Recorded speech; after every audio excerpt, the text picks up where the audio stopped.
সীমান্তে তীব্র গুলি বিনিময়, চলে পাল্টাপাল্টি ড্রোন হামলা, ভয়ানক ক্ষেপণাস্ত্র দিয়ে আঘাত করতেও দ্বিতীয়বার ভাবেনি ভারত ও পাকিস্তান।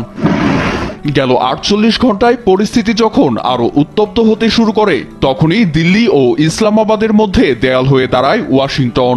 অবশেষে যুদ্ধবিরতিতে সম্মত হতে রাজি করানো হয় দুপক্ষকে, যার পেছনে বড় হাত ছিল মার্কিন ভাইস প্রেসিডেন্ট জেডি ভান্স, জাতীয় নিরাপত্তা উপদেষ্টা ও পররাষ্ট্রমন্ত্রী মার্কো রুবিও এবং হোয়াইট হাউসের চিফ অব স্টাফ সুশি ওয়াইলসের। মার্কিন প্রভাবশালী গণমাধ্যম সিএনএন জানায়, দুদেশের পরিস্থিতির উপর গভীর নজর ছিল মার্কিন প্রশাসনের। হাতে ভয়ানক গোয়েন্দা তথ্য পৌঁছাতেই দুই পারমাণবিক শক্তিধর দেশকে থামাতে ময়দানে নামে ভান্স ও রুবিও।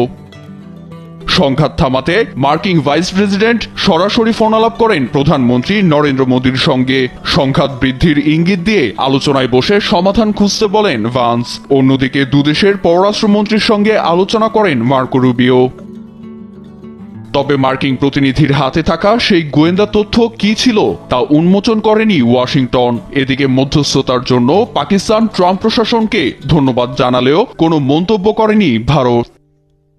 এদিকে মার্কিন হস্তক্ষেপের বিষয়ে এক চাঞ্চল্যকর তথ্য সামনে এনেছে ভারতীয় গণমাধ্যম এনডিটিভি।